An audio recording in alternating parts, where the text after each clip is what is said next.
Welcome to week 7, day 31 of the spring 2025 Web Technologies course.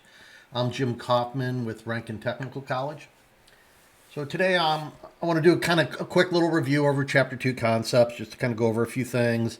There's a couple things I kind of missed, or I said I was going to, show, demonstrate a little bit that I didn't. So I want to kind of go ahead and go over those areas. And then I'm going to go ahead and do chapter 3 lecture and demonstration.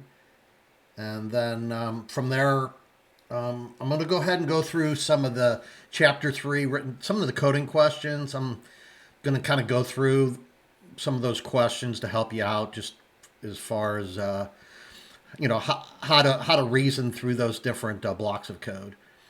And then also, I'm just going to go ahead and review the other chapter 3 assignments as well. So let's go ahead and take a look at some of the chapter 2 concepts I want to review here.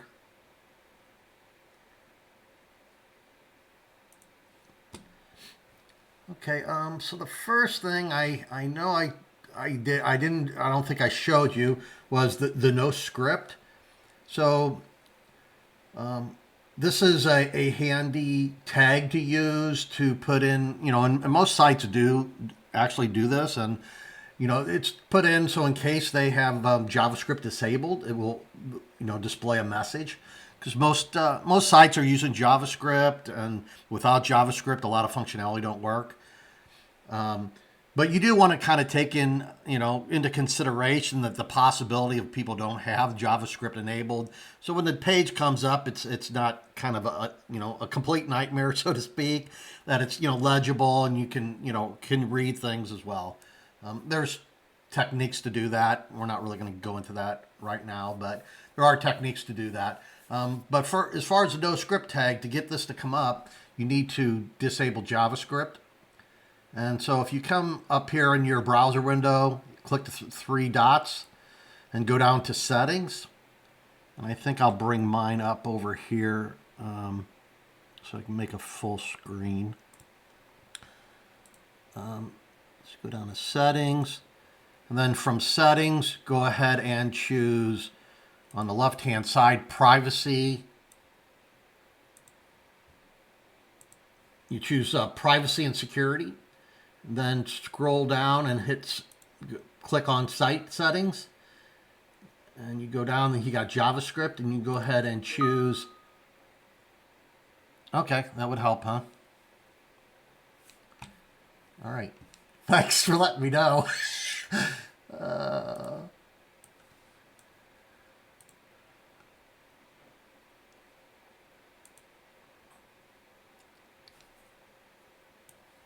Okay. I didn't have my screen. I wasn't sharing screen, and one of the students online let me know. So I'm sharing my screen now. Okay. So in here, there's a no script tag, and as far as disabling JavaScript to have this view on the page, go up to your little 3 dots over here, and then click on settings. And I'm going to go ahead and do mine in this other window, and I'll drag it over there. So settings, and then from settings, you're going to want to choose privacy and security. So you want to choose privacy and security on the left-hand side here. And then scroll down to site settings. And then from site settings, go down to JavaScript and click don't allow sites to use JavaScript. And you don't click save here. Most of the stuff nowadays in Chrome, and it's used in other places too, other companies and other apps. You don't have to click save buttons. You just change it, it automatically saves it. So it automatically saves. Now if we go back to our page here and just refresh, you'll see that you get this message. To get the most out of your website, please enable JavaScript in your browser. Okay? So it's basically that simple. All right, I'm going to put this back the way it was.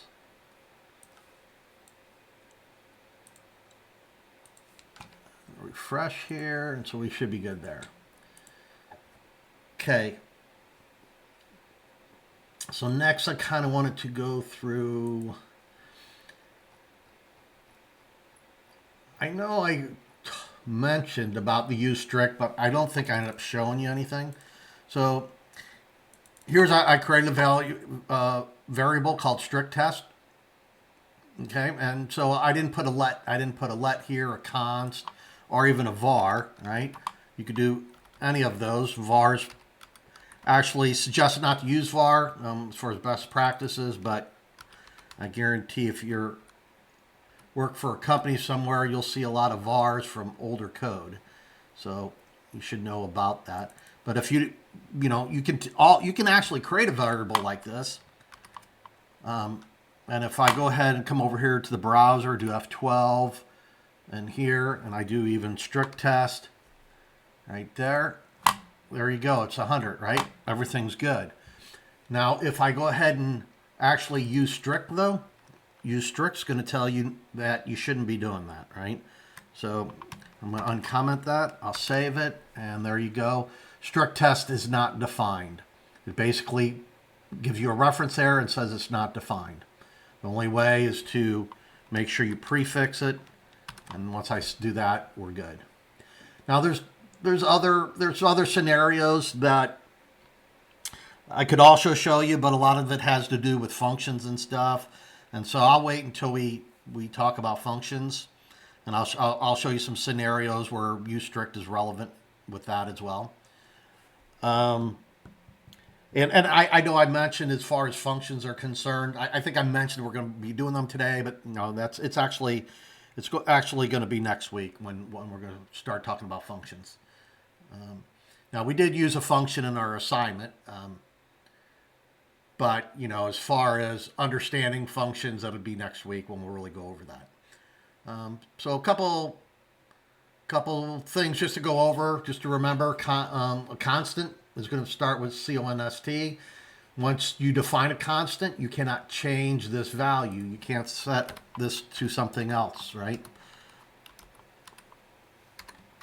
You can't do that. You're going to get an assignment to constant variable. You can't get that. Type error. And then also you can't, if you have a let here, number of items, you can't do let again, right? You can't do that for the same. Actually, you just can't repeat this. It gives you an error right here telling you can't repeat that. And the same thing with a const. You can't repeat the same name twice. That's that. As far as primitive data type, so I might have shown you this yesterday, but even so if you've got a number, right? And so for a let, you can do this, obviously, a number, and you can actually assign this to something else. You can assign it to another number, right? And all is good.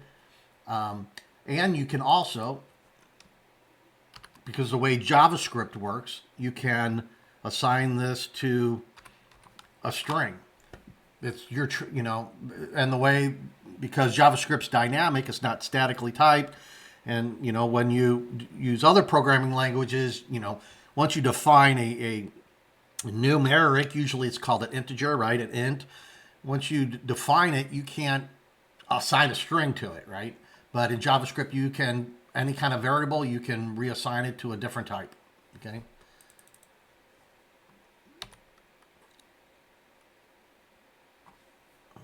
Let's see what else I want to go over here.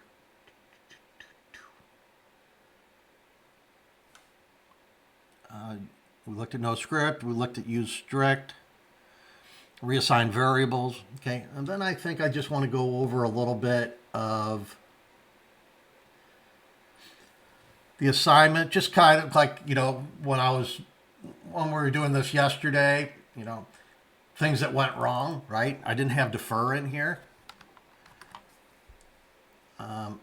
Let's bring this thing up.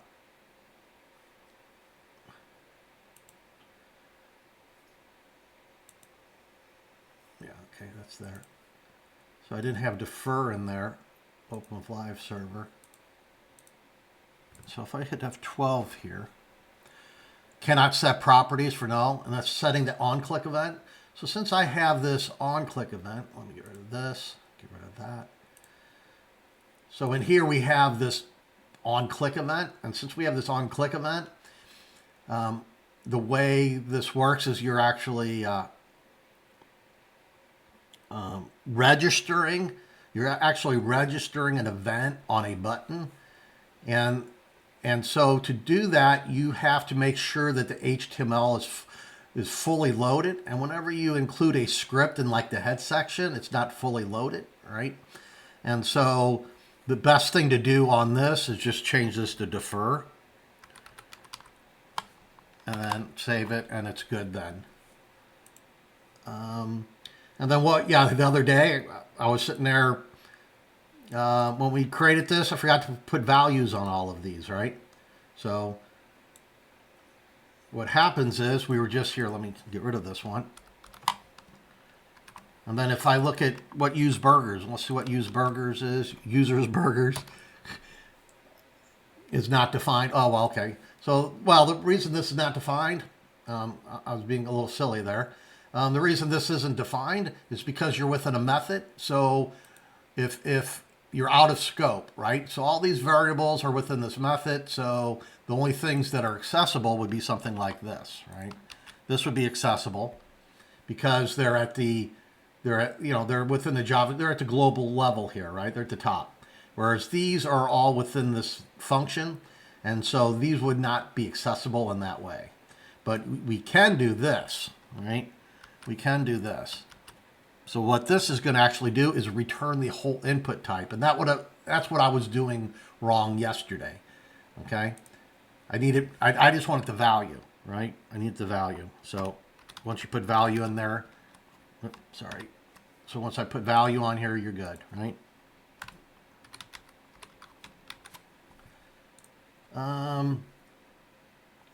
Yeah, one other thing here I did want to mention as well.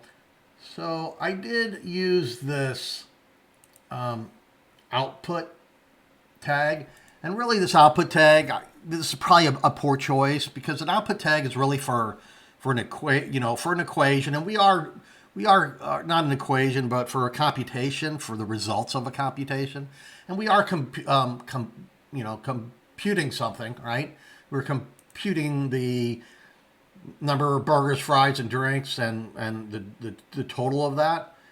But we're also including all these other this div tag, the span tag, etc. So we're actually adding kind of content to it, and it really isn't the best tag to use from a semantic standpoint.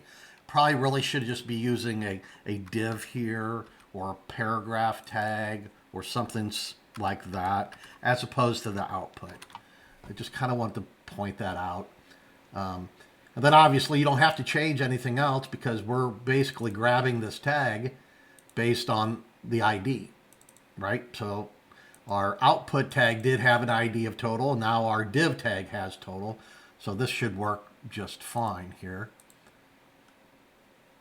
Try to pull it over here and just do this real quick.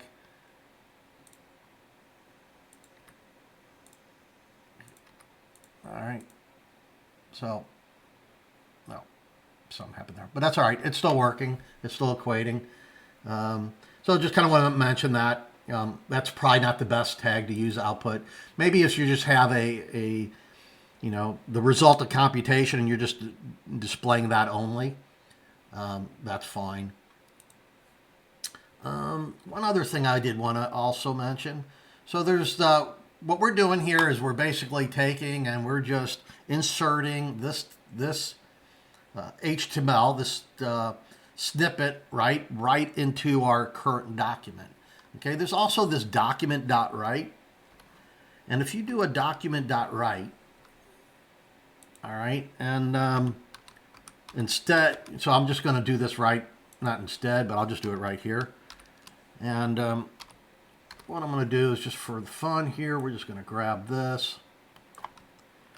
I just want to show you what happens here, just so you know. So if you do a document.write tag, okay, and I save this, let's make this a little bigger so I could actually enter some data.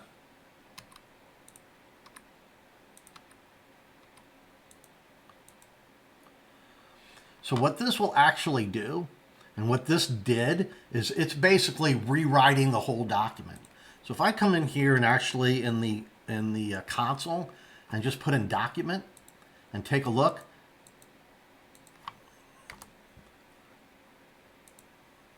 it actually, all of our other stuff is gone. All that's in here is basically, it created, just our basic tags, and created it, used the div tag and put it right in the body, and that's it. So all of our other tags are now gone because document.write will just kind of write the whole page, right? So it actually just kind of, it just kind of removed all of that. But the thing to understand is this is, it's changing the document object model, right? If you actually still come in here, and if you right clicked on this and did view page source, you can see it's still there, right? It's still there.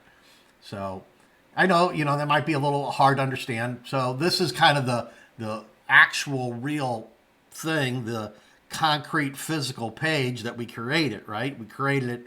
This is not going to change no matter what kind of manipulation you're doing with the JavaScript. This is still going to be the same even if other things are changing, okay? It'll only change within the document object model, okay? Let me switch that. All right. Let's see. Yeah, that's about it. Just kind of want to go through a few things there on that. So next, let's go ahead and look at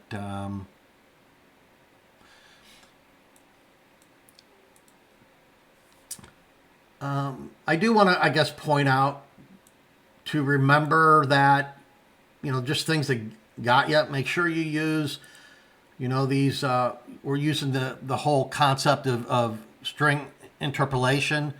It's also called like a template literal, right? A template string. And so when we're using this, you make sure that this is a tick, right? This is a back tick, which is next to the number 1 on the left of the number 1 on your keyboard, right? This is not a single tick. Sometimes it's easy to make that mistake and wonder why things aren't working, right? So I guess that's about it. Okay. So next, let's go ahead and get into chapter 3 here.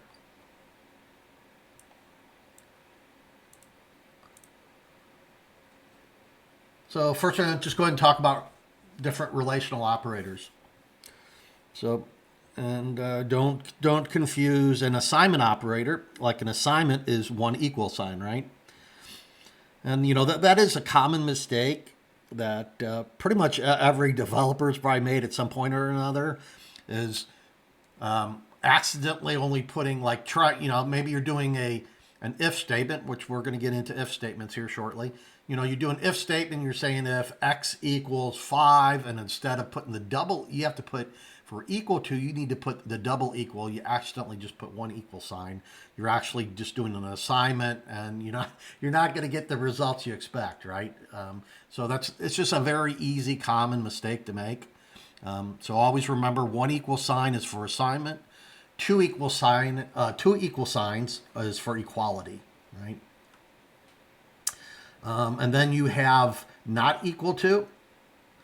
So always remember that the exclamation point means not. Then you got greater than, less than, greater than or equal to, and less than or equal to. So here's some conditional expressions. Just showing, showing you last name equals Hopper, test score equals 10. Equal to, I should say, is equal to Hopper, is equal to 10. First name is not equal to Grace. Months is not equal to 0. Test score is greater than 100, etc. here, right? Now you can use, obviously, an equation on one of the sides. Like here you're doing rate divided by 100. is greater than that. So it's actually going to calculate that before it checks this. Okay.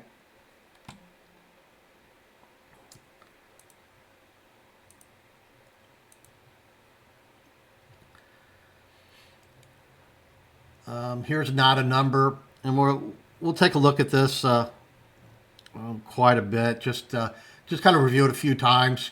It can be kind of confusing, especially when you put the exclamation point. Not is not a number. That could be kind of confusing. So we'll take a look at that. And then there's what's called logical operators. So it will return true if both expressions are true. So you're going to have an expression on both sides of your double ampersand there. And if it returns true if both expressions are true. This operator only evaluates the second expression if necessary. And I'll show you that. And then also we've got the OR operator, which is the double pipe. Returns true if either expression is true. And this operator only evaluates the second expression if necessary. And I'll show you that. And then obviously the exclamation point is not, which is the reverse of the value of the expression, which is kind of actually the best way to think of it, is the reverse of whatever that is. And I'll show you why, because it can can be a little bit confusing sometimes. So here's some conditional expressions with logical operators. Age is greater than 17 and score is less than 70. Here's using is not a number. So is not a number, or rate is less than 0. And then here's just a not operator saying is age not a number. The opposite of that, right? And then the order of precedence for logical operators: not operator first, not, then and, then or. Okay. That's important. Okay. Let's see. Terms related to conditional expressions. All right, let's look at a little bit of code here.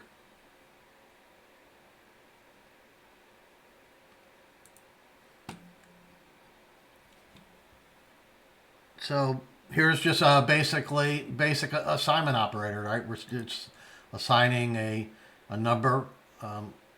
Here's our variable identifier, and here's the number. So we're assigning 1 to assign number, and which we were doing that yesterday.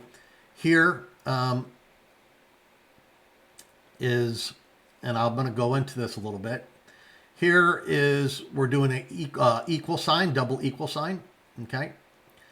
And there's actually a triple equal sign as well. But for the double equal sign, actually what the JavaScript engine will do is, if 5 equals 5, this will actually return true. And if we go over here to our things, got this, number 1 here, double equal sign comparison true. So the JavaScript engine will use what's called coercion.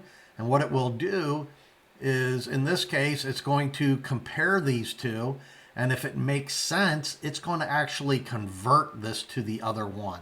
So this is a little I don't want to say tricky, but it's something that you need to really have a grasp on, because if all of the students that were in the C# stuff, that you can't do this in C#, any kind of a stricter language, static. You have to define what it is, right? You can't do things like this. So here you're basically, it will go ahead and if it makes sense, and in this case it does make sense, it's just saying, is 5 equal to 5? Because 5 is kind of a number, it's just in quotes here, right? So it will convert this to a number and compare them, and in this case it's true. Now, to be careful, and you don't want to make sure that this isn't happening in your code, sometimes you're okay with that, but other times you don't want that to happen. And if you don't want that to happen, then you use the triple equal sign. Okay, and so what this is going to do is this is going to check without the coercion, without it changing it, right? So, and this is what you would kind of expect, that, 5 does not equal the string of 5, right? And that's what you get over here. Here's some relational operators. Just basic x and y. X is greater than 2. That's true. Is x less than y? That's true. In this case, what you're going to do is you're going to do y minus 10. So 15 minus 10 is 5, right? So is x less than or equal to 5? Yes, it is equal to 5, right? So that should be true. And that's which one was that one? And so that's the fifth one, which is true here.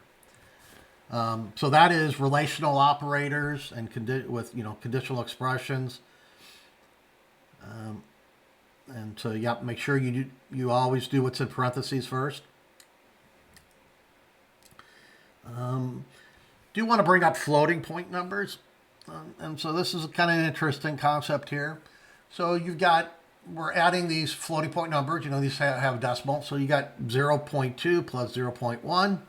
So you would think, that's going to be, 0.3, right? 0.30, right? But that is actually not the case. It's actually right here. If you look on the right-hand side in the console log. Okay, well, yes, it is true there, right? But that's because you've got this two fixed here. If we actually get rid of this, okay, and just add the float numbers, 0.2 plus 0.1, right? So you'd expect this to be 0.30 as well, right? But it is not. It's just because of how floating point numbers work. So you got to be aware of floating point limitations. You got to understand that floating point numbers are approximations, and you need to avoid direct equality comparisons when dealing with them. You really should, for floating point numbers, you probably should use kind of you can write a special method, or there's obviously JavaScript libraries some of those will take care of that as well. But you have to check if something's in between a certain range. And this is just how floating point numbers work. So, but one way to kind of get around this in this scenario, and it all depends on your needs. In this scenario, we just went ahead and did a 2 fixed of 2, and this took care of that for us. Okay.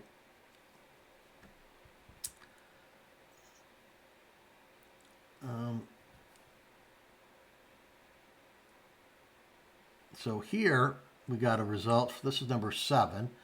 So this comes back true, right?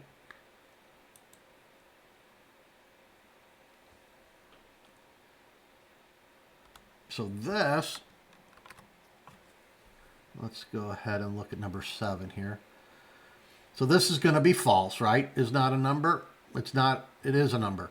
So this is going to come back false. And then you just got to remember, that's what I tend to try to do, instead of, because this is not a number, right? Well, you can really confuse yourself there. So it's usually a lot easier to just think from a standpoint, is this not a number, right? So if we're looking at this, number 7, this is false, right? This is false. And then, so if we go ahead and do a not and hit save, it's going to turn to true. Okay? So always remember it's the opposite, right? It's going to be the opposite of the value.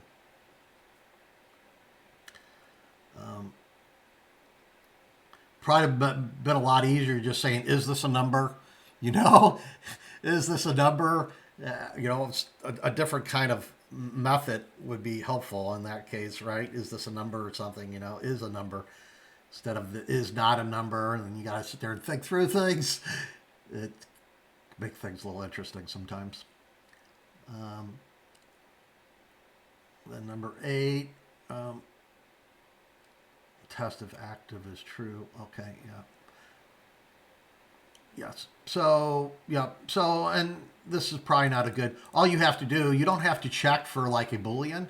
You just have to use like is active. So actually, we haven't started an if statement, but we're going to be doing an if statement soon.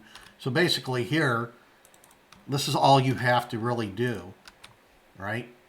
This is going to either return if, this is either going to return true or false, right? You don't have to do, which this will actually return the same thing. If active equals true, it's going to return true, the same, but you don't have to do this. All you really have to do, all you really need to do is that, okay?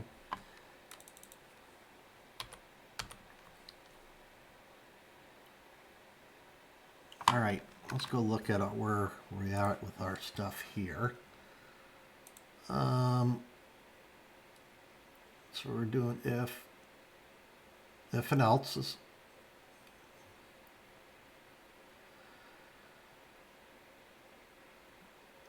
Okay.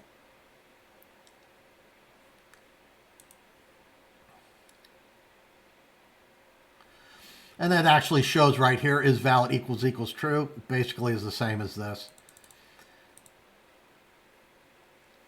And then for, you know, is if you want to do is false, you just do the not sign, right? The reverse, right? The opposite, which is the exclamation point. So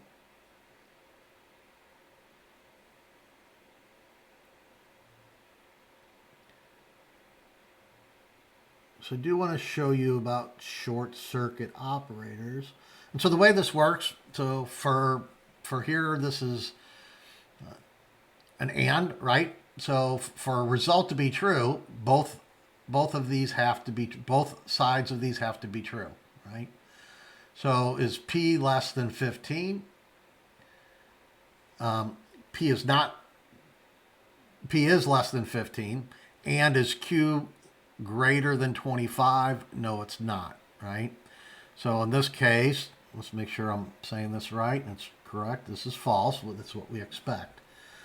So in this case, you know, it's going to check the first one. Is P less than 15? That's true, right? But if, let's change this to a 9. And if we change this to 9, our results aren't going to change. It's still going to return false. So if we look at 9 again, it's still going to return false. But the way with short circuit operators is this: if this first part, you have to have both sides have to be true for result to be true. And so if, I hate when that happens all the time. So if P is less than, in this case, is P less than 9? No, it's not. So the first one's false. So since it's false, result's never going to be true because both sides have to be true, right? And in this case, since the first one is false, it's not even going to check. It's not even going to check this one because it don't need to. And that's called short circuit operator. Okay, that's what called short circuit operator is. But if this one's true, then it's going to go ahead and check what we have here before 15. So if this is true, which it is true, then it's going to go ahead and check this one, right? And in this case, right, in this case, Q is less than, so this is going to be false, but is Q greater than 19? So that would make that true now, right? Both sides are true now. So operator precedence here, right? So A is false, and we're saying not A. So we turn this, first thing you want to do is you're going to turn that to true. You got the not. First thing you want to do is going to turn that to true. So this is true and true, right? And it's gonna evaluate this before, you know, even though this has got parentheses, don't get confused in thinking that you necessarily need to care about evaluating this. Well, because this whole side's going to be evaluated before this whole side's going to be evaluated. So something to keep in mind. So in this case, you're saying not A, which would be the opposite of A. So it's our A is false, so the opposite of A is going to be true. And B is true, so this left side is going to be true. So automatically, it's not even going to check the right-hand side. This is an or, right? So all it has to be is one of them be true. So if the first side's already true, it's not even going to check the other side, okay? And then the second one, this is kind of redundant. It really wouldn't matter in this case. You could actually even get rid of the parentheses there, but that's okay. So C is false and D is true. So this is going to be false, but this is not even going to be tested because for an or, either one or the other, right? Only one has to be true. And since the first one's true, it's not even going to check the second one. Okay, let me see where we're at with his.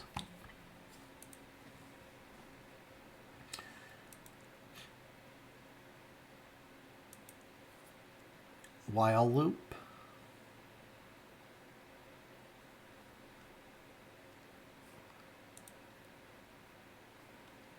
All right.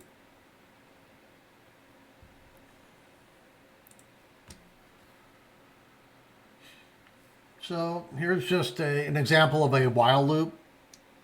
And so what you're doing is you're setting iteration equal to 0. And what a while loop's going to do is as long as this is true, it's going to continue to do whatever within this loop, whatever's in this begin and end brace, right? Curly brace. So in this case, it's going to print out the iteration, which the first time comes in here is going to be 0. Which one is this? This is number 11. So first time is going to be 0. And then it's going to come in, and then it's going to add 1 to it. So now it's a 1. It's going to come in here. Is 1 less than 2? Yes, it is. It's going to execute this again. And then it's going to increment this by 1 more, which is now 2. Then it's going to come here for the third time. It already printed 0 and 1. It's going to come here for the third time, which is now 3, or it's now 2. Is 2 less than 2? No, it's not. So it's just going to fall out of this loop. Okay? So this is tested. The while statement is tested before the loop. Okay? It's tested before you go inside of here, right? You test this first. Now, a do while loop is different. A do while loop that it's going to execute one time, no matter what. I don't think I even have this printing out here at all, but that's okay. So basically, oh no, it is number 12 here. Count 5. So basically, it's going to come in here and count as 5, right? And this is saying is if count is greater.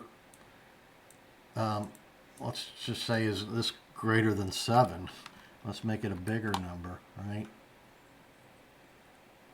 So is count greater than 5? No, it don't execute this now, but I'm just wanting to point out count is greater than 7. Count is not greater than 7, it's only 5. But even though you've got this like this, it's always going to execute this one time no matter what. So it's going to come in here, the count is 5, it's going to do this, and it's going to take the, it's going to print out the console log, then it's going to decrement it by 1, and now it's 4, right? And then it's going to check, right? So here, same thing,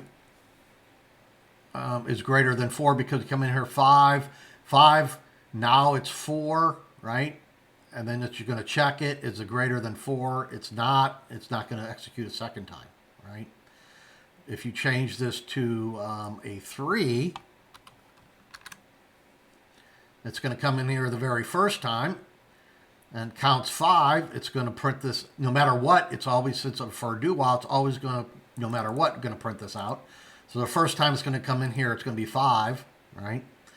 Then it's going to subtract 1. and before, it's going to come back in here. It's going to check, so it's going to come back in here a second time, print it out, okay? And the third time, it will end up, let's take a look, all right? That's number 12. So it's going to do 5 and then 4, and then it's going to fall out of the loop. But the important thing just to remember, it doesn't matter what this number would be. It doesn't execute this line. It doesn't check this until it does the loop one time. So it's going to always print this out. Then it's going to say, is count greater than 10? No, it's not. And then it will fall out. It won't do a second time, right? So here's a conditional statement. Okay. In many contexts, yeah. So, you know, this is doing some different things here. So here we've got a user response of 700. Okay. And then it's going to do, is this not a number? Yes, it's not a number. That's true, right? And if you ever want to check and get confused sometimes, you know, that's why you can always use your little console here, right? Is not a number, user response is false.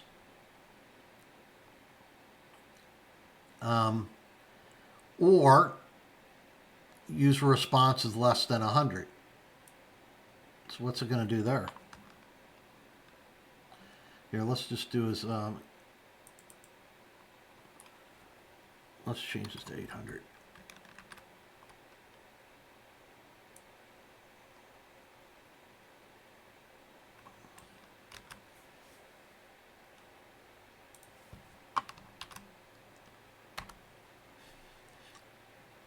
So this is actually going to, and this is the case where, like we were talking about earlier about coercion, it's actually going to convert this. It's going to convert this number to this is the same thing as just actually doing this. It's going to actually convert this number. It's actually going to, I think the way this actually works is going to convert this 800 to the string. I think that's how that works. It depends on which one's first, I believe, but whatever. It's going to convert that, and then it's going to say, yeah, does it make sense? Yeah, it's, you know, them are both numbers, and so I'm going to treat them as numbers, right? So maybe I was wrong there. I think it will. I apologize. I think it will convert them both to numbers, and then check them that way. Let's see here. Which one is this? Number 13. Which is true. User response is not a number. Or that is less than 800. So make that less than 100.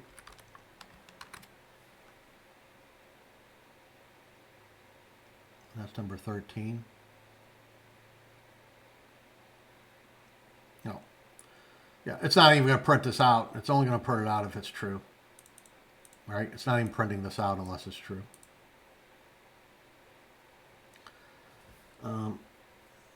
So I probably confused you a little bit about that one.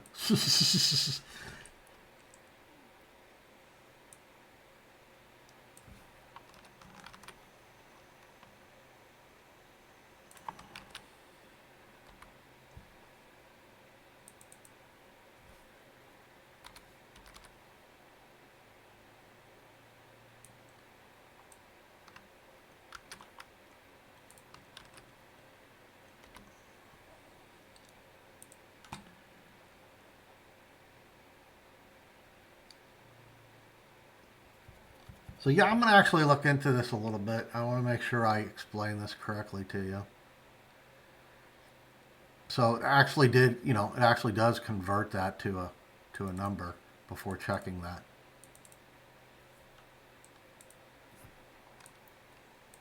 So what if I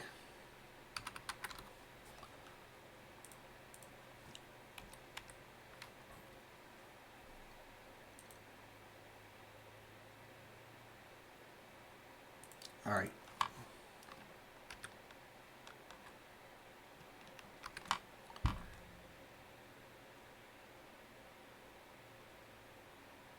So also talking about you know, 5 minus 2 is going to be 3, even though you're using a string. 10 like this times 3 is going to be 30. 20 divided by 4 is going to be 5. 20 plus ABC. So actually it's going to, in this case, it doesn't make sense because ABC would never be a number. So what's going to do is just going to concatenate these together. It's going to concatenate two strings, and this is just going to be one string, 20 plus ABC. All right. So it will, it will change the values if it makes sense to change the value. All right.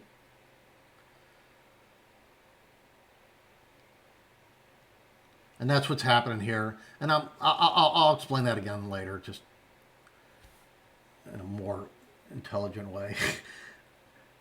If-else statements. So here we've got a purchase total greater than 300. So let's just kind of walk through this.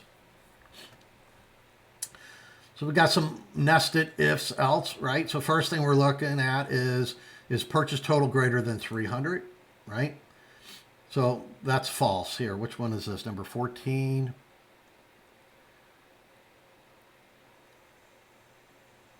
Um, 37.5, right? So first one is purchase total greater than 300. No, it's not. So what it's going to do, it's going to go down to the next one. And then it's going to say, is purchase total greater than 150, right? If it is, then it's going to take the rebate amount. The rebate amount is equal to the purchase price. The purchase price, the purchase total times 15%, right? And that's going to be your 37.5, right? And when this executes, right? When this line executes, this one will not execute.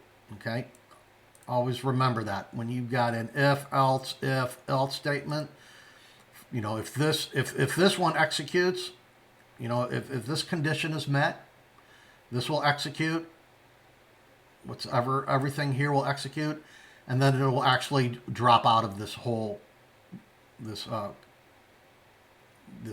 set of conditional statements here, right? If this doesn't, it's going to go to the next one. If this is not satisfied, it's going to go to the next one, and it's going to check if it's greater than 150, right? And if it is, which it is here, it's going to go ahead and execute everything in this block, and then it will just fall out of that, right? It's not going to execute this. The only way it's going to execute this if neither one of these conditions are met, right? So if we make this purchase total 100 here, and this is for a number 14, rebate amount is 5, okay? So that's basically 0.5 of 100. So what happened here is it came to the first one and said, is this condition met? No, it's not, right? It's not greater than 300. Then it's going to come down to the else statement. Say, is it greater than 150? Is this condition met? No. So then it's going to fall down to the next one. And then, so this is like your catch-all. So if it isn't 1 or 2, everything else is going to come down here, right? So this is what got executed in this specific instance when I changed this to 100.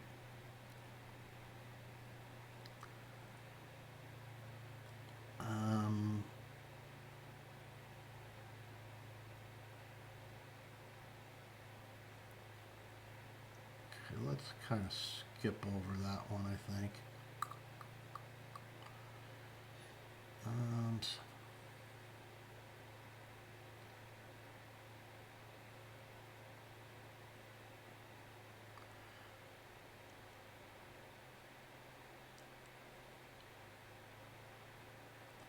So here, what this one's doing is quarter and weeks, so total weeks.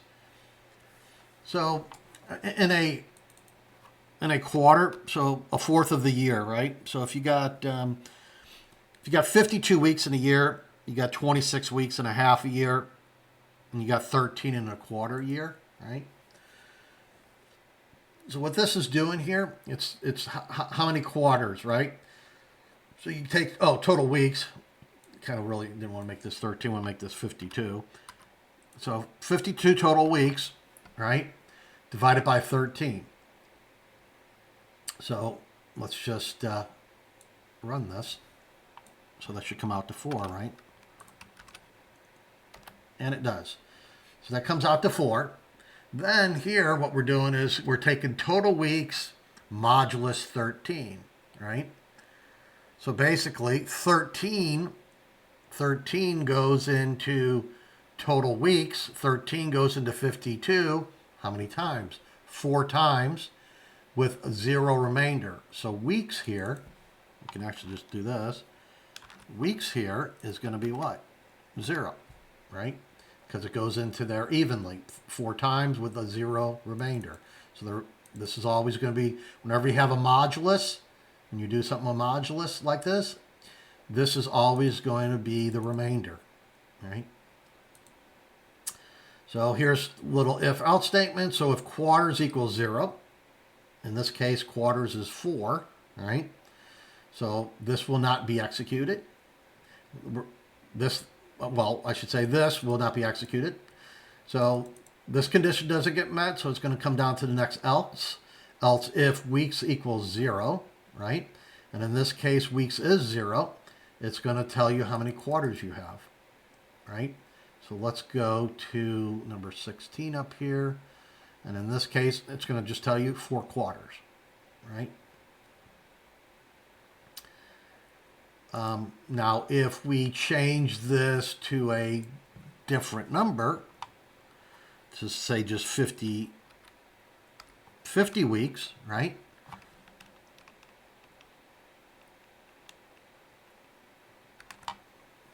So here, well, if we change that to 50, so we got total weeks divided by 13, right? We're doing parse int on this. So what does parse int do? That's just going to return a whole number.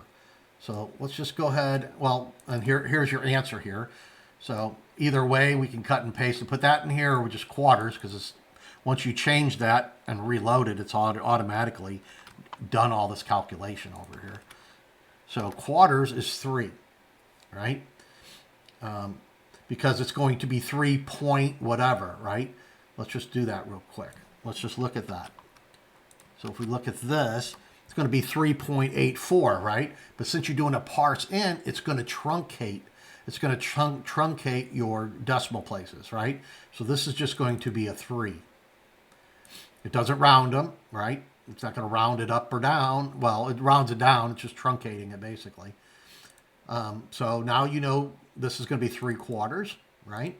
Then you're going to have total weeks. So 50 modulus 13. Well, what's 50 modulus 13?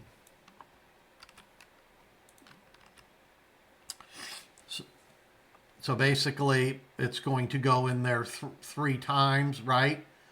It's going to go in there 3 times with 11 left over, right? So 11 left over. So now weeks is going to be 11.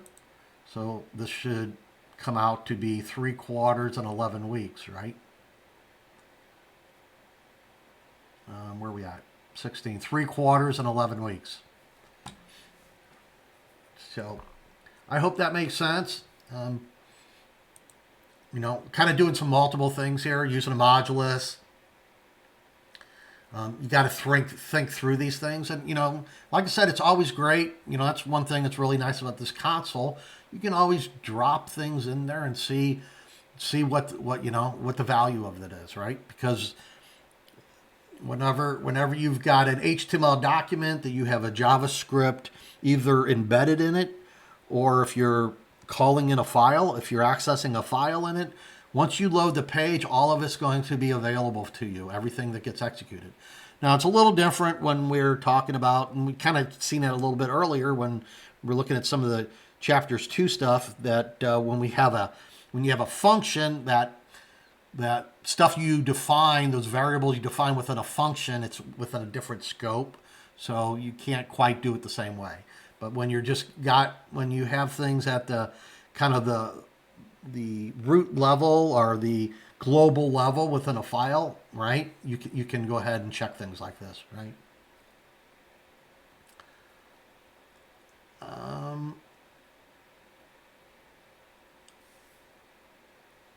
Okay, so yeah, I want to go over this. So here's a salary. We got a salary of 200, right? And so we come in here, and what you're going to do is you're going to check the first one. Is salary greater than 600? No, it's not. Else if, then you're going to drop down to the next one. So here you don't have to always. Sometimes you can do if salary is less than or equal to. You don't have to check both, right? And what I mean here, we already know that the salary is less than 600, so you don't have to check, like say is, like this is, I just want to point this out.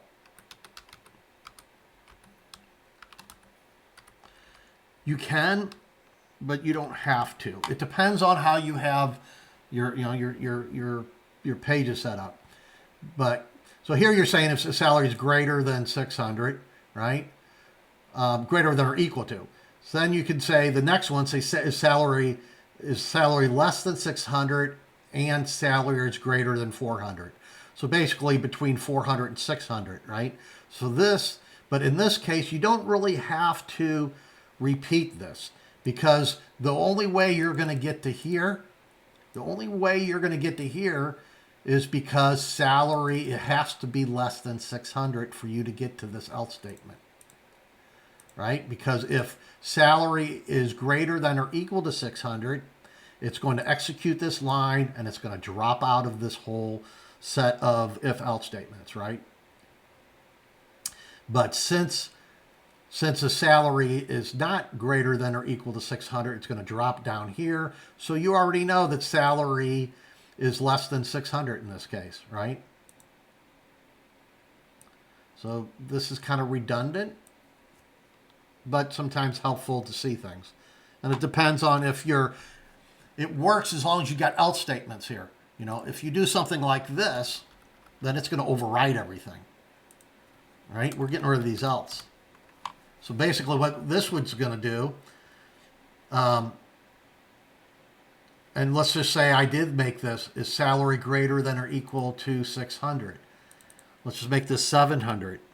So what's going to happen here in this case? If you come in here, it's going to say is salary greater than or equal to 600. It's going to use this tax rate. Then, since you don't have an else, it's not going to fall out of this loop, right? It's just going to go to the next if statement. And it's going to say is salary greater than 400. It's going to use this tax rate. And then since you don't have since you're not using an else statement here, it's not going to drop out of the statement. It's just going to execute the next if, right? It's almost, let me just put this on separate lines, right? It's doing this if and this if, this if. So in this case, you do something like this. This ain't going to matter. The tax rate's going to get overwritten each time, right? Because is salary greater than 600? Greater than or equal? Yes. Then it's going to drop down. Is salary greater than 400? Yes. Then it's going to drop down to this one. Is salary greater than or equal to 200? Yes. So it's actually going to use this tax rate of 15%. Which one is this? This is number 17, right? So the tax rate's 15, right?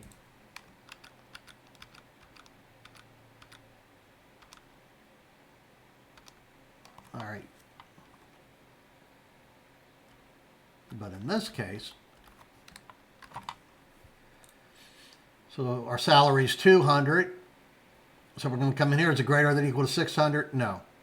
Then you're going to get an else if. So it's going to come down here. So now we already know it's not greater or equal to 600. So also, is the salary greater than or equal to 400? No, it's not. Else, it's going to come down here. Is salary greater than or equal to 200? It is, so it's going to be a 15, right? Now, if for some reason we make this a 100, what's going to happen here? Well, this is not going to get satisfied, all right? Because it's 100, so it's not going to come in here. It's going to drop down here. It's going to check a salary greater than or equal to 400. No, that doesn't get satisfied. So it's going to come down here. Is it greater or equal to 200? No. So what's going to happen to our tax rate? Let's go look. Our tax rate is undefined. We have an undefined here. Okay. And then what was the other option? Obviously, if it's greater than or equal to 400. So that should show you 25. And then obviously if it's 600, it should show you 35, right? So I hope you understand this because, it's really important. Make sure you understand, especially if else statements. When it falls out of that group of statements, right? And in this case, if the first thing is satisfied, in this case, this first one's satisfied, then it's going to go ahead and execute this. It's not going to execute any of the else statements. It's going to fall out, and that's why it is printing out 35.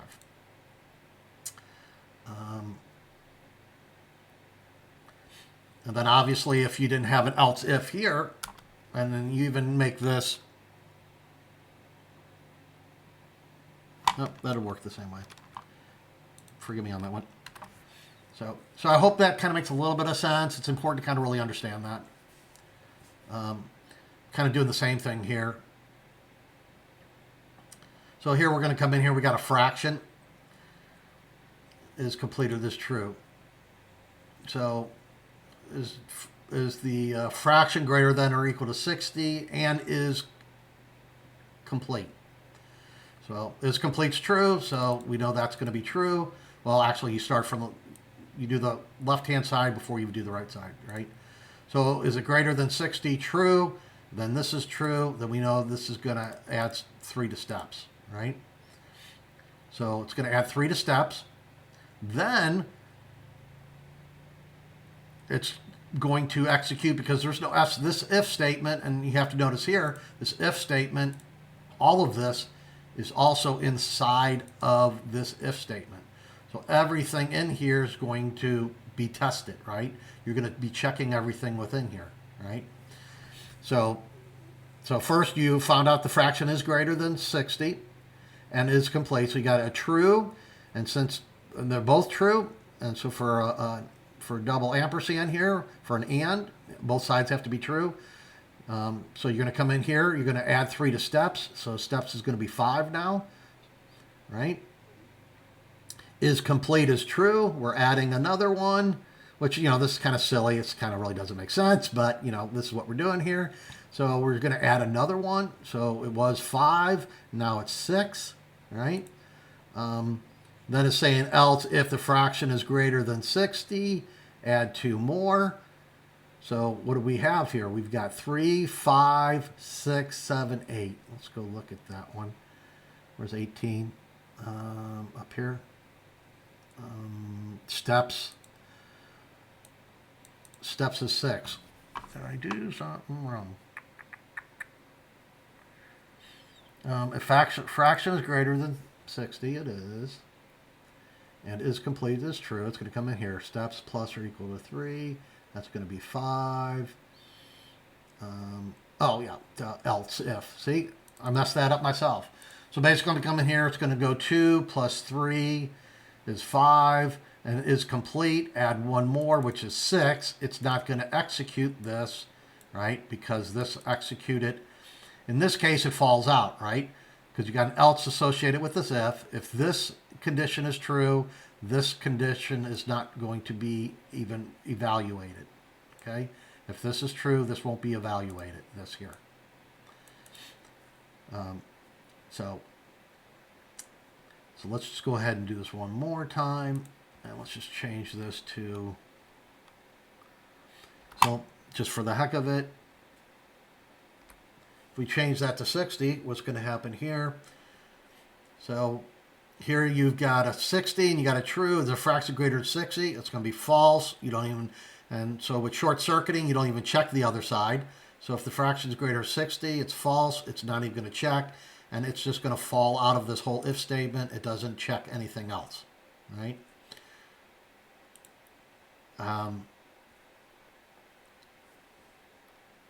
So really that was like the only two real options there on that.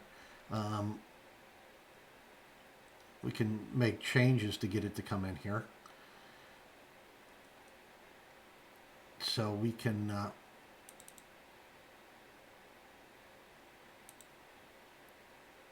let's do this. Change this to 60. So it's not greater than 60, and let's just let's do or. So if we do or, oh, here, I'll make this make that 61. So this is going to be true. Or no, we'll leave it 60. So we're going to come in here, and this is going to be 60. So is fraction greater than 60? No, it's not.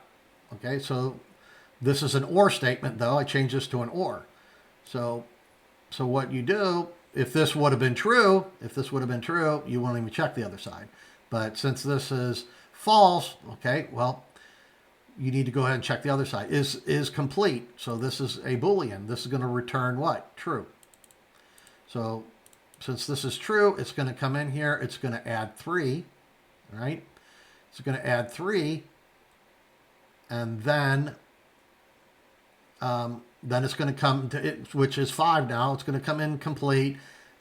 Is complete is true. It's going to add one more, and it'll be 6 as well, like the other one. But just kind of wanted to walk through that a little bit. Let's do one where the fraction is greater than 60. So let's make this 61, and let's change this to false. Okay. So let's come in there this time. So if fraction is greater than 60, that's true, right? So it's greater than 60. We don't need to check this other side because we're using an or. If this first one is true, we don't check the other side. So this is true, fraction is greater. So we're going to come down here. We're going to add 3 to our steps number. So 3 plus 2 is 5. Steps will now be 5. So if complete is false, this isn't going to get executed. It's going to drop down to this else statement, right? So currently steps is 5, and that's going to say, is fraction greater than 60? Yes, it is. Let's add 2. So we had it 5 plus 2 should be 7, right? Which one is this again? This is 18 steps, 7, okay? You just have to practice these. You have to go through these a little bit in your head.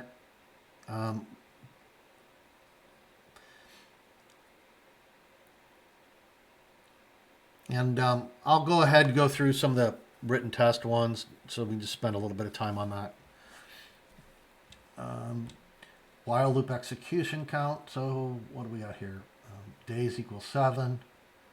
Let j equal 1. So is j, okay, it's j less than days. So this is a while statement. So basically you've got a variable j is 1 less than days, right? Days is 7. So you're starting at 1, and then you're incrementing j in here, right? So you're going to come in here, and as long as j is less than days, so as long as j is less than 7, it's going to continue to execute this. So the first time it comes in here, it's going to execute it. J will be 1, days will be 7. And you're iterating it the second time, right? So you're going to come in there first time. Second time it'll be 2. Third time it'll be 3. Fourth time it'll be 4, 5, then 6, right? But after the 6th one, when this prints a 6, it's going to increment it to 7. It's going to come back up to the while statement. Is 7 less than 7? No, it's not. It's going to drop out of the loop. Okay, it's executed 6 times. So let's look at, This is what's kind of considered a traditional for loop. And it's really good, for certain things. If you're just wanting to iterate through something 20 times or 30 times, maybe doing some math related stuff. When we're using something like arrays and things like that, some of the different type of for loops can be, a lot cleaner and better to use. But this is kind of called a traditional for loop. And so what you're doing here is which one is this? 19A. So we're starting out with, we're setting a variable called I equal to 1. And this loop is going to be executed as long as I is less than 5, okay?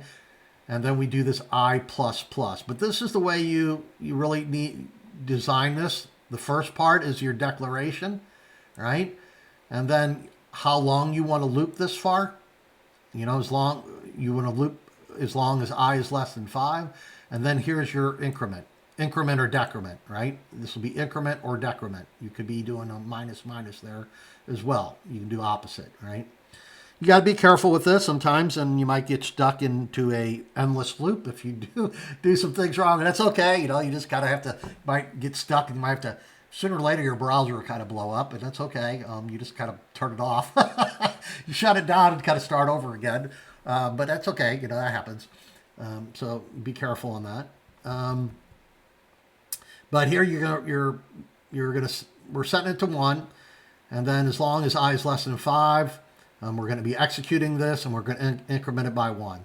So we come in here the very first time, the loop number is 1. It's going to print out 1, right? And it's going to come up here. It's going to increment this by 1, and then it's going to go ahead and execute this again. It'll be 2, etc. until you get to 4, right? The fourth one, and then it's going to do is I less than 5.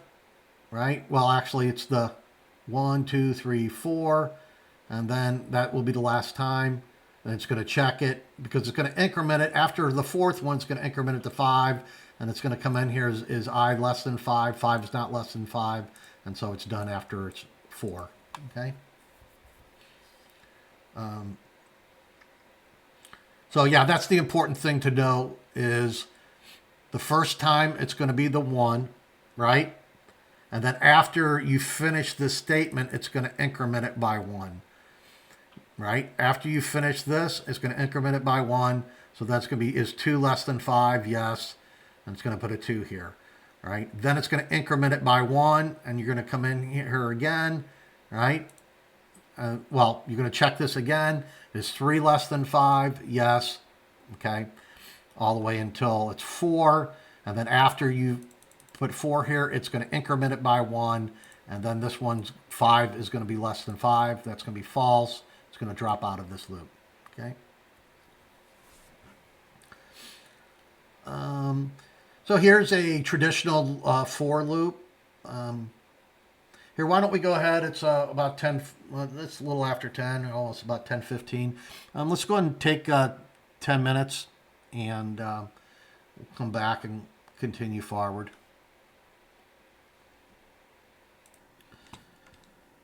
So in JavaScript, this is how you can create an array.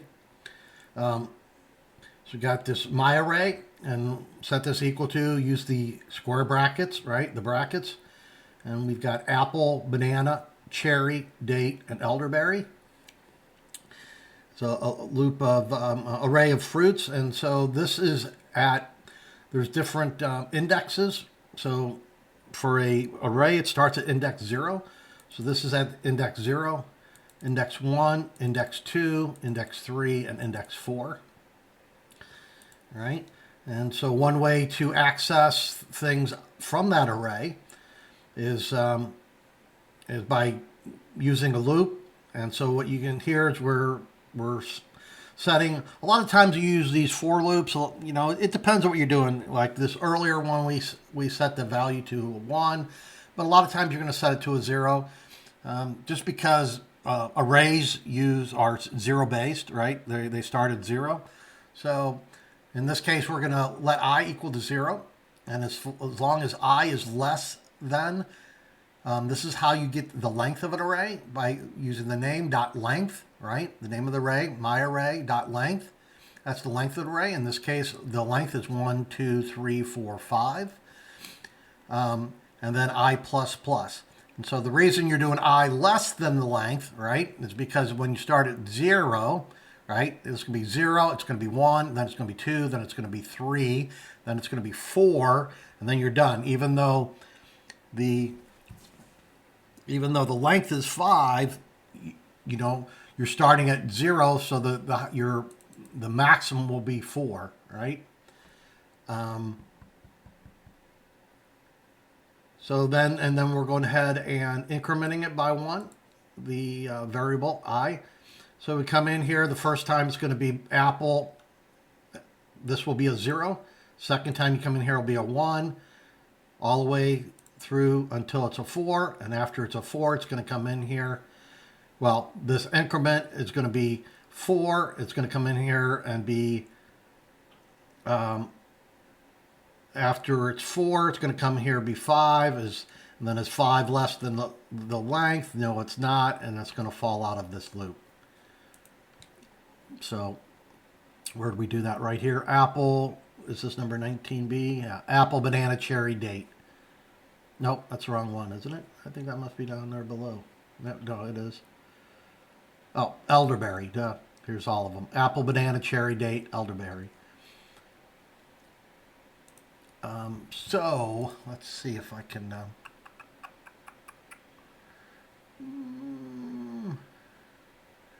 trying to think.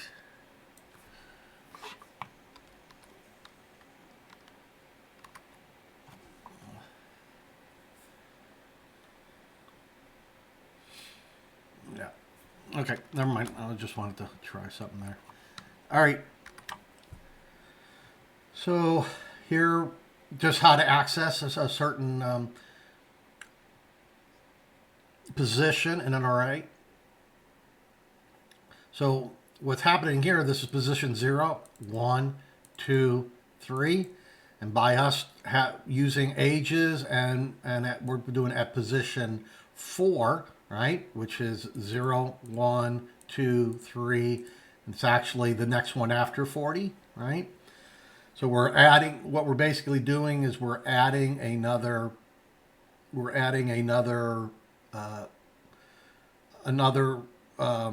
entry to the array, right?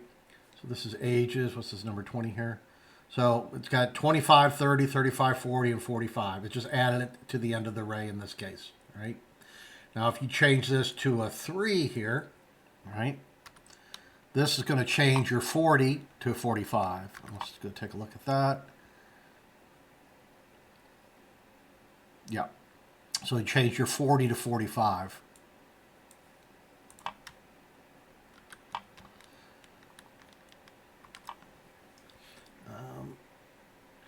And here, yeah, this is just really not telling you anything here. This is just how do you basically get the length of an array. So the name of your array dot length will give you the length of your array. Here's one kind of a say. Okay, well here we're doing a different kind of a different kind of for statement. Okay, doing a different kind of for statement. And this case, so this is at position 0. This whole thing, position 0, position 1, position 2. So this is position 2, and so we're saying at position, at prices at index 2, we want 249.99, so it's going to replace this with 249.99, and that's, which one is this, 22 here? So it replaced it there. So the important thing here,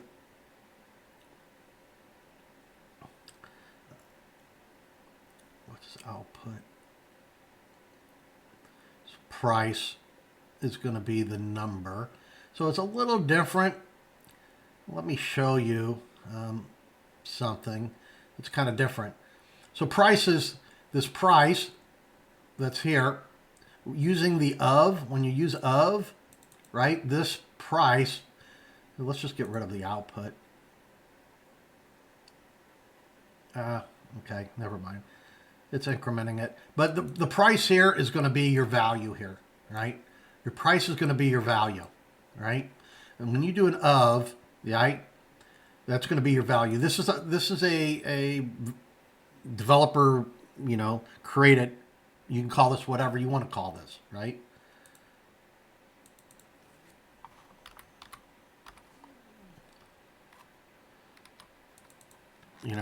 If I just change this to num1, so let's see. So same answer there, right? But price was made more sense there. So that's you're creating that. This is the array name, which is prices here. Okay. But price here is going to be your actual value. Where when you do and that's when you use an of. If you do an in, it's a little different. Okay.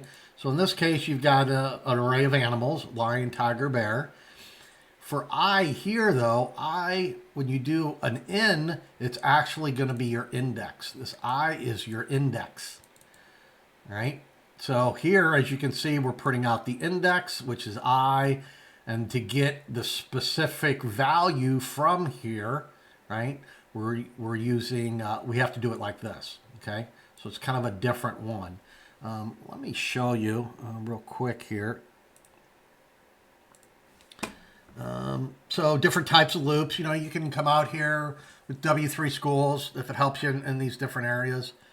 So here's your more traditional for loop, but that's not the one I want to look at. Let's see here. Oh, here's in. So an in. So we haven't really talked about objects, so I won't go through this right now. But let's go ahead and look at this using the in over arrays. So, yeah.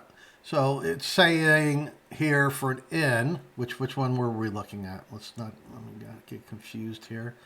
So the second one's in here, right? So it's telling you do not use in over an array if the index order is important. The index order is implemented independently, and the array values may not be accessed in the order you expect. Okay, just something to keep in mind here. But so in this case, it's your like we were just looking at. To access this value here, you have to actually use the name of your array and your number, right? Your index. You have to use the index. When you use this kind of for loop, okay, which is the of, right? So in this case, you got cars, and you're saying let x be, so this is just going to be your value. X will be your value for an of, when you use an of, but when you're using in, the value, the thing you're getting is the index and not the value. Okay? Just play with it a little bit, and you'll figure it out. Here's another interesting to understand. You can loop over a string. So actually what you're doing here, instead of it being an array, you're actually looping through this whole string. You're looping through each one of these. Okay? So you got this defined as language. It's actually looping through each character. Let's just take a quick look at this. And as you can see, it printed out on a new line, the whole thing, JavaScript, right? So this could be helpful. Come in here, look at some of these loops. It'll help you. If and else statements might help you as well. And obviously, you can try your own things.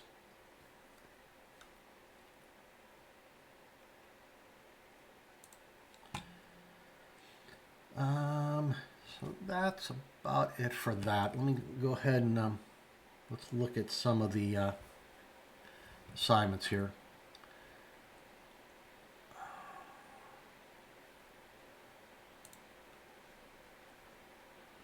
clean up, get rid of some stuff here. All right.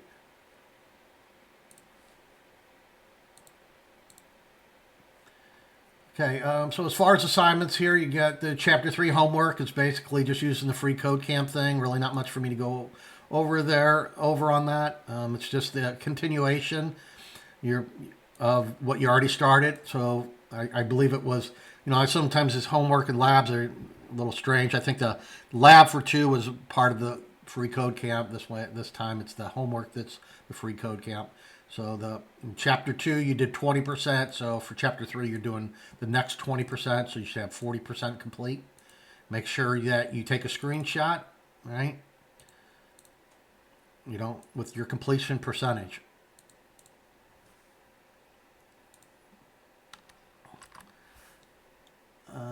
Let's see. Next thing is the lab here. Let's go and take a look at that real quick.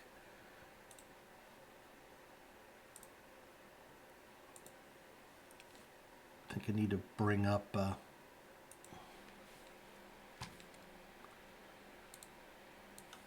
get that pulled up here.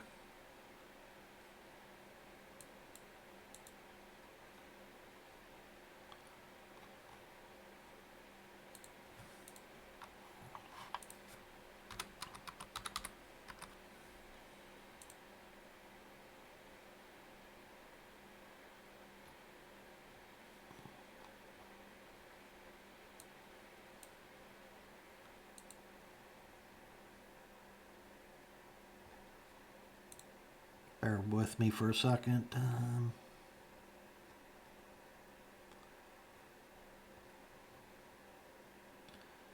So this is Chapter 3 written test.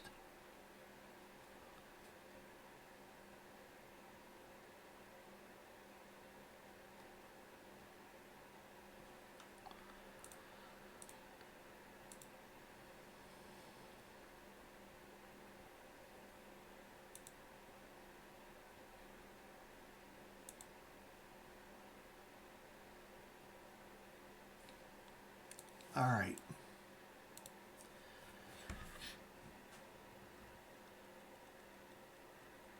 So I'm not going to go through each one of these. I'm actually just kind of really going to go through more of the ones where you have to kind of walk through some of the logic. Let me see here.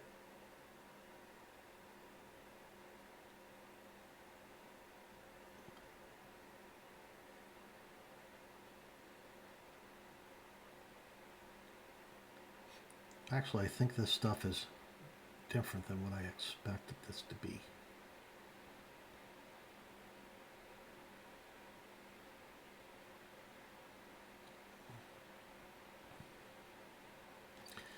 All right.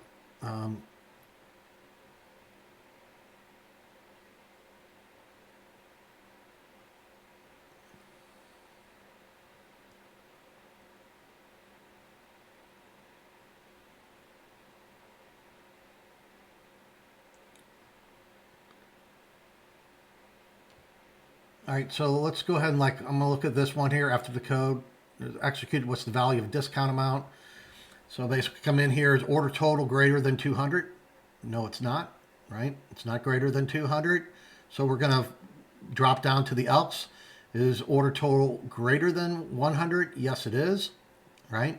So we're going to take our discount amount. Discount amount equals the order total. The order total is 200. 200 times 2, 20% is going to be what? 40, right? So that should be 40 there. All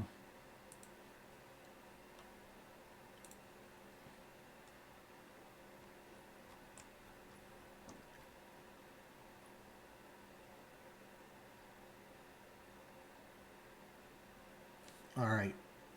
And then number 12 is what is the value?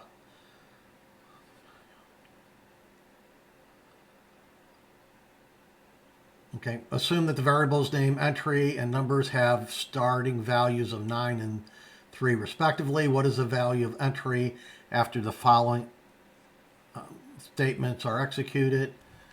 So here you got a 9. So if entry is greater than 9, or it's not, right? So this is going to be false. Or entry divided by number equals 3. So entry divided by number is 9 divided by 3 equals 3. So that's going to be true, right? That's going to be true, so that we're going to go ahead and subtract. We're going to decrement entry by 1. So now entry was 9, and now it's 8, right? Now it's 8. So the answer here should be 8.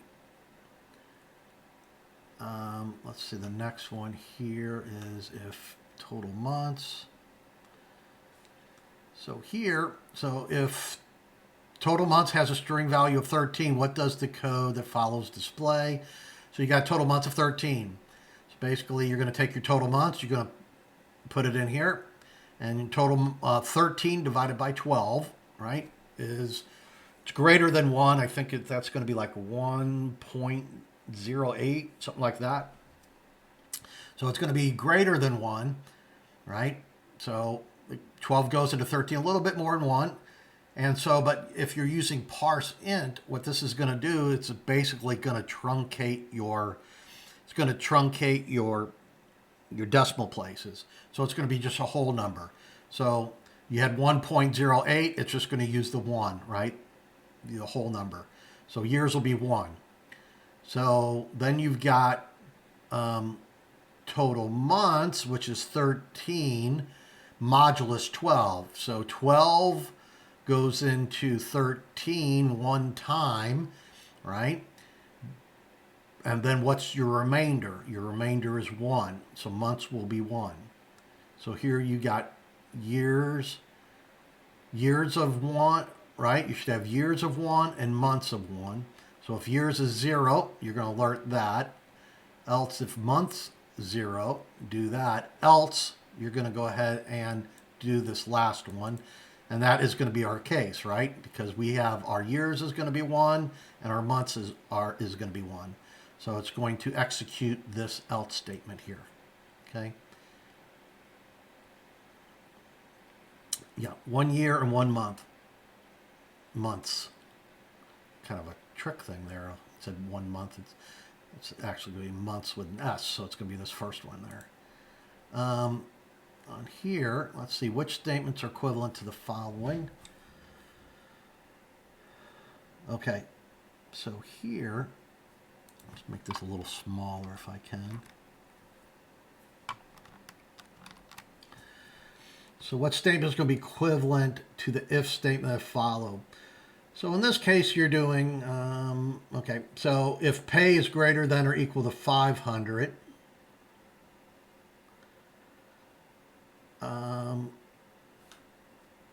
let's look at this. Let me think through this a little bit.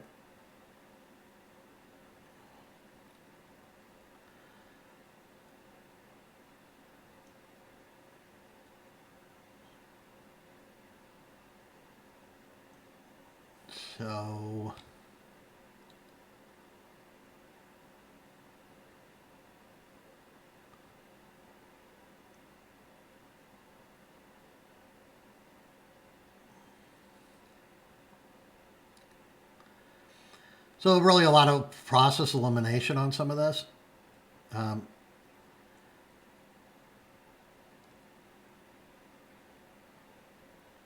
Yeah. So here, if pay is greater than or equal to 500, use that tax rate. If pay is greater than or equal to 300 and pay is less than 500, you do this one, right? If pay is greater than 100 and pay is less than 300, you're going to do this one. So I think the correct one here would be if pay is greater than or equal to 500, tax rate is 03, else, right? Else if pay is greater than or equal to 300. So we already know when we get to this else statement here, we already know for us to get to this else statement, we know that pay is cannot be greater than or equal to 500. So we know it's less than 500, right? So when we're checking this, we already know that pay is less than 500. right? So we already know that this part's true. So all we're doing now is checking if pay is greater than or equal to 300. Then we use this tax rate, right? Else if, so now since we have another else here, so if if this first one did not execute, did not, meet the thing here, and then if it also was, less than less than 300, then we're going to go to this else, and then we're going to check. So we already know that when we get to this else here, we already know that the pay would be less than 300, so we don't have to check anything with that again, and we just doing if pay is greater than 100. So basically it's saying if pay is greater than or equal to 100 and less than 300, do this. So that would be the same as this.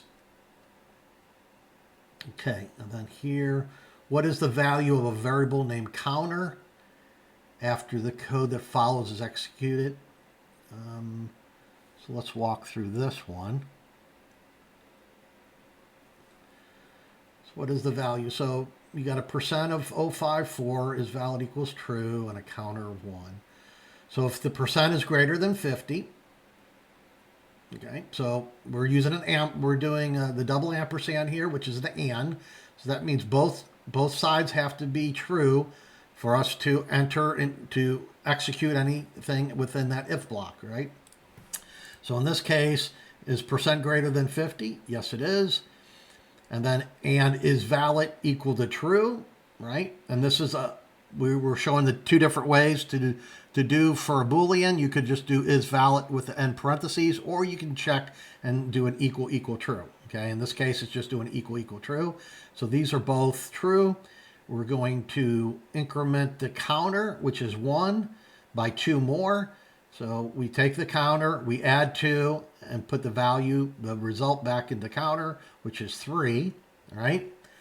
And then we're going to check, is valid true? Yes, it is. We're going to increment that counter more. This is kind of similar to what we were kind of even looking at earlier. So it is 3. It is valid, is true. So now it's going to be 4, right?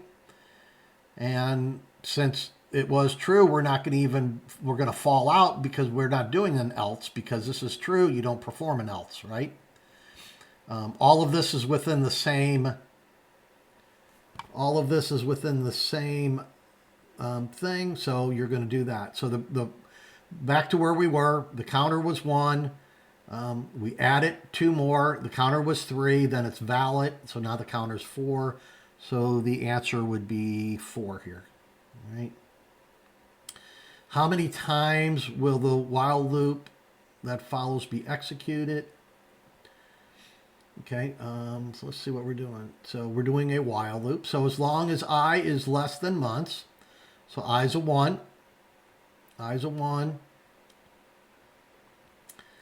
and months is a 5. So we're going to come in here the first time. We're going to execute this line. This is the same thing. I equals I plus 1. It's the same thing as doing increment doing I plus plus, right? I plus plus and I equals I plus 1 is the same thing. So we started at 1. The next time we come in, it's going to be a 2. So that'd be the second time. Then the next time would be 3. And then the next time would be 4, right? And then the next time you come in here would be 5. So is 5 less than months? No, it's not. And it's not going to execute this. So the answer would be B, right? Starts at 1. It's less than months. 1, 1, 1, 2, 3, 4. 1, 2, 3, 4. Because it didn't start at 0. So the first time it's going to be 1, then 2, then it's going to 3, then 4. After the fourth one, it's going to increment it by 1. Then you come in here, and so 5 is going to be less, so it's going to increment by, it's going to be 4 times.